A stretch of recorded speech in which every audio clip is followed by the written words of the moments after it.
نوکر سے مالک، کک سے ارب پتی، اور اپنے معاملات کو پیدل سے سائیکل اور سائیکل سے گاڑی، اور گاڑی نہیں بلکہ گاڑیاں، اور چھوٹے سے 2 مرلے کے مکان سے کوٹھی تک جانا چاہتے ہیں، تو یہ وظیفہ آپ کے لیے ہے۔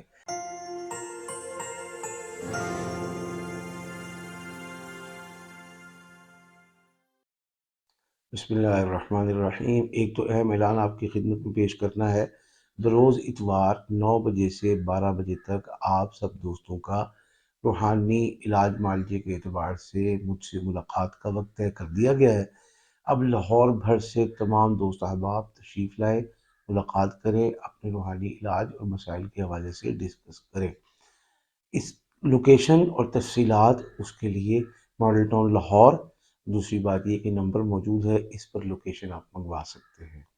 اب ہم چلتے ہیں وظیفے کی طرف اور ایک سچے واقعے کی طرف۔ وظیفے کی طرف تو سے پہلے جو واقعہ ہے وہ میں عرض کر دوں تاکہ آپ کو پتہ چلے کہ یہ جو آنے والا وظیفہ ہے اگلے چند منٹس میں، اس کا کتنا بڑا گہرا اثر کسی ہمارے دوست، کسی ہمارے بھائی کی زندگی پر ہوا، اور اللہ نے کرم کیا کہ وہ بندہ جو سائیکل پر پھیری کی شکل میں پاپڑ، چپس نہیں، لیز نہیں، سپر کرپس نہیں، یا کوئی اچھی کالسن کی کمپنی نہیں، بلکہ وہ پاپڑ جو گلی محلوں میں بکتے ہیں، اور اس زمانے میں وہ 2 روپے کا، 5 روپے کا بڑا ٹھیک ٹھاک آ جاتا تھا، اور چھوٹے چھوٹے علاقوں میں بڑا اچھا بکتا تھا۔ اور وہ بک تو آج بھی رہے ہیں، لیکن اس بندے کی مشکل یہ تھی کہ کبھی یہ مال بکتا تھا، کبھی نہیں بکتا تھا، کبھی ادھار کا مطالبہ ہوتا تھا، کبھی پیسے اگلے کہتے تھے کہ مال ابھی نہیں لیں گے، آئندہ لیں گے۔ اس طرح وہ مشکل سے اپنی روزی پوری کر رہا تھا، اور بے اولادی کے معاملات یہ تھے کہ اس کی اولاد نہیں تھی۔ گھر میں مسائل یہ تھے کہ بیوی بسنا چاہتی تھی، ماں اس لڑکے کی اس عورت کو بسنے نہیں دینا چاہتی تھی، اور اس کے ساتھ ٹریجڈی یہ تھی کہ اس کی پہلی بیوی کو طلاق بھی اس کی ماں نے ہی دلوائی تھی، اور اب دوسری کے در پہ تھی، اور اس کوشش میں تھی کہ کسی بھی طریقے سے میرے اس بیٹے کا گھر نہ بسے، لیکن نادان دوست تھی، اور انتقام کا جذبہ حدوں کو چھو رہا تھا کہ وہ یہ سمجھتی تھی کہ جو بھی عورت آئے گی میرے گھر میں میری بہو بن کے، یا کوئی بھی عورت آئے گی جو میرے سے ہوگی تو ماتحت ہی، لیکن وہ کسی نہ کسی شکل میں میری حکومت کو، میری طاقت کو، میری ٹکر کو، میرے فیصلے کو چیلنج کرے گی۔ حالانکہ نہ پہلی باری نے چیلنج کیا تھا، نہ دوسری کر رہی تھی، لیکن اس کا انتقام یہ تھا کہ یہ کہتی تھی کچھ بھی ہو جائے اس لڑکی کو طلاق دلوانی ہے، لہذا پہلی کو بھی طلاق اور دوسری بھی طلاق کے دہانے پر۔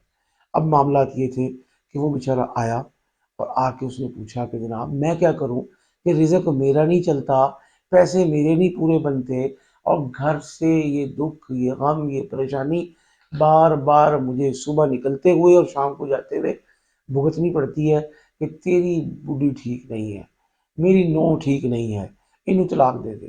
اب اس کی وجہ پوچھو کہ بس نہیں، مینوں اچھی نہیں لگتی، یہ بچے نہیں ہونے، کہ انہوں بھی طلاق دے دے، یہ بھی بانج ہے۔ اور جو عورت کو تانے دینے، برا بھلا کہنا، اور مار پیٹ کرنی، اور اگر مار پیٹ نہ کرنی تو کم از کم ایسے غلیظ اور گندے تانے اور گالیاں دینی کہ اللہ مان الحفیظ، یہ معاملات تھے۔ اب جب اس کی تشخیص کی، پتہ لگا جی یہ جادو کے مسائل کا شکار ہے، اس کو اس کے گھر کا جادو کا علاج دیا، اس کی ماں کا علاج دیا، اور ایسا پوشیدہ علاج دیا کہ ماں کا علاج بھی ہو جائے اور معاملات حل بھی ہو جائے۔ ماں کو ایک ہومیوپیتھک دوا دی جو علامات کے مطابق مختلف لوگوں کی مختلف ہو سکتی ہے۔ اگر آپ کی بہن، بیٹی، یا آپ خود سانس کے حوالے سے مختلف مشکلات کا شکار ہیں تو یہ وظیفہ بھی آپ کے لیے ہے، اور آپ فون کر کے وہ دوا اور دوا کی تفصیلات، علامات بتا کر معلوم کر سکتے ہیں۔ اب اس کی ماں کچھ تھوڑی بہت سکون میں آ گئی، 100% تو نہ آئی، کیونکہ بھائی بل جاتا ہے، رسی جل جاتی ہے، بل نہیں جایا کرتے۔ تو جو چیز اس نے دیکھی تھی اپنی حکومت شادی کے بعد سے اب تک اس کو لوز کرنے کے لیے، رفت ڈیلی کرنے کے لیے تیار نہیں تھی، لیکن یہ ہو گیا کہ بھئی تم بھی رہو بسو، تم بھی کھاؤ پیو اور اس کو بھی بسنے دو، یہ بھی کسی کی بہن بیٹی ہے، یہ بھی کسی کی عزت ہے، اس کو اس کے گھر کو خراب نہ کرو، تمہاری خدمت کرے گی، سیوا کرے گی، کھانا کھلائے گی، اور اگر تمہیں پسند نہیں ہے اس کے ہاتھ سے کھانا تو تم اپنا پکا لو گی، اپنا پکا لے گی۔ تو اس بات پر بات سیز فائر ہو گیا، جنگ بندی ہو گئی کہ اب ہم اپنا اپنا کھائے پیے گے۔ اب گھر کا یہ الحمدللہ مسئلہ حل ہوا، کچھ ذہنی سکون ہوا۔ اب وہ کہتا تھا جی رزق کے لیے کیا کروں، رزق کے لیے کیا ایسی کوشش ہو کہ میں کامیاب ہو جاؤں، آپ کے سامنے 200 400 500 روپے جب کوئی دیہڑی بن جائے تو میں اس دیہڑی کو بڑا قابل فخر طریقے سے دل میں پھولا نہیں سماتا، اور گھر آ کر اپنی بیوی کو اور اپنی ماں کو بتاتا ہوں، اور جو کوئی راشن بنتا ہے ملتا ہے وہ لا کے ڈال دیتا ہوں۔ شکر کی بات یہ ہے کہ 2 مرلے کا ذاتی مکان ہے، کرائے کا نہیں ہے۔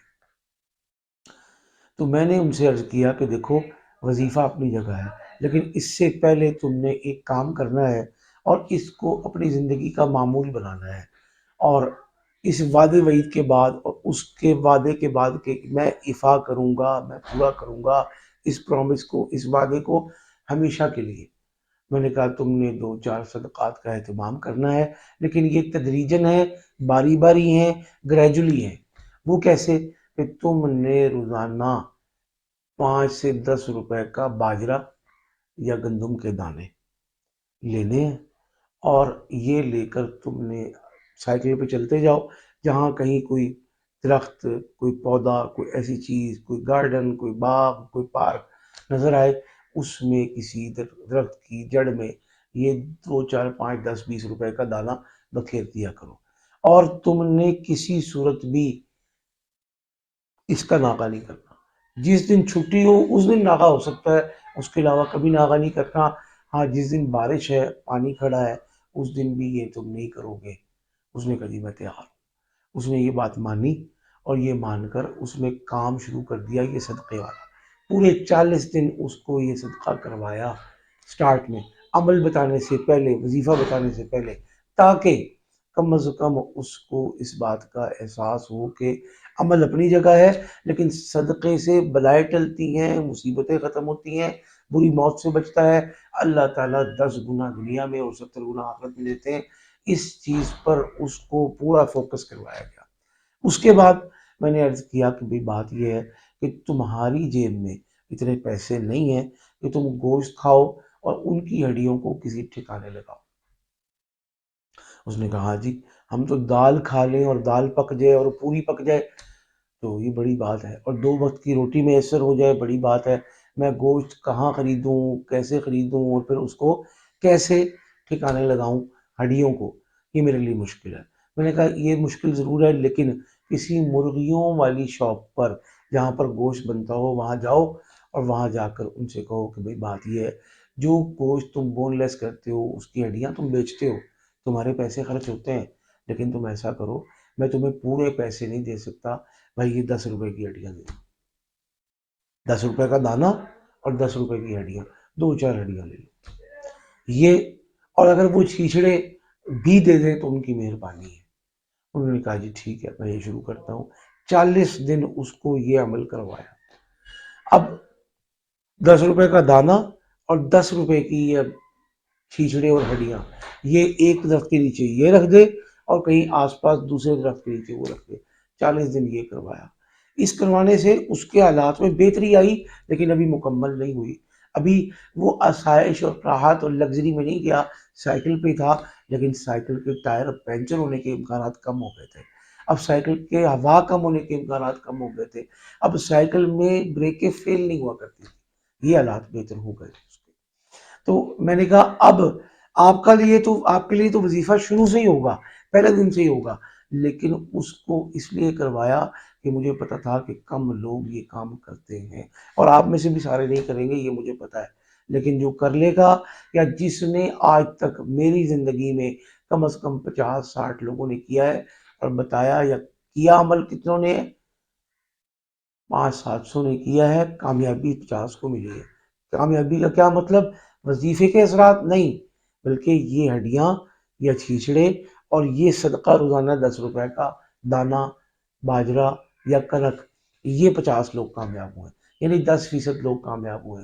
تو اگر آپ 10% میں شامل ہونا چاہتے ہیں، نوکر سے مالک، کک سے ارب پتی، اور اپنے معاملات کو پیدل سے سائیکل اور سائیکل سے گاڑی، اور گاڑی نہیں بلکہ گاڑیاں، اور چھوٹے سے 2 مرلے کے مکان سے کوٹھی تک جانا چاہتے ہیں، تو یہ وظیفہ آپ کے لیے ہے. یہ آپ کے کام آئے گا. اور صرف یہ نہیں کہ آپ کے کام آئے گا، آپ جس کو بتائیں اس نسبت سے بتائیں، اور یہ پورا بتائیں، یہ 2 صدقے اور یہ عمل. تو انشاءاللہ اللہ کے حکم سے زندگی بدلے گی. روزانہ 101 مرتبہ سورہ کوثر، انا اعطیناک الکوثر فصل لربک وانحر ان شانئک هو الابتر. 101 مرتبہ، اول آخر ایک ایک مرتبہ درود پاک. پڑھنا کب ہے؟ اگر تو صبح صبح آپ کو نکلنا ہے، آپ صبح نہیں پڑھ سکتے تو رات کو پڑھ کے سوئیں گے اور دعا کر کے سوئیں گے.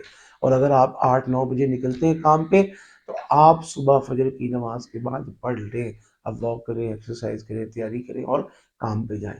لیکن اس کا ایک ہی وقت رکھیں. کبھی کبھار اوپر نیچے آگے پیچھے ہو سکتا ہے، کوئی بات نہیں. لیکن اگر آپ نے اس کو زندگی کا معمول بنا لیا تو آپ کی زندگی بدلے گی، لیکن 2-3 شرائط کے ساتھ. ان شرائط میں سب سے اہم شرط یہ ہے کہ تکبر نہیں کرنا. جو آ رہا ہے اس کا کرم فضل احسان ہے، اور کبھی کسی کو حقیر نہیں سمجھنا کہ تھوڑے کو نہیں ہوئے گا تسی نہیں کر سکتے. یہ سوچ نکالنی ہے. اور انشاءاللہ جو اس کا قدردان ہو، اور جو شخص یہ سب کچھ کرنے کی سخت صلاحیت استعداد، یعنی 20 روپے کا صدقہ کر سکتا ہو اور 10 منٹ اس وظیفے پہ لگا سکتا ہو، وہ کرے. ہمیں اور ہماری ٹیم کو دعاؤں میں یاد رکھے.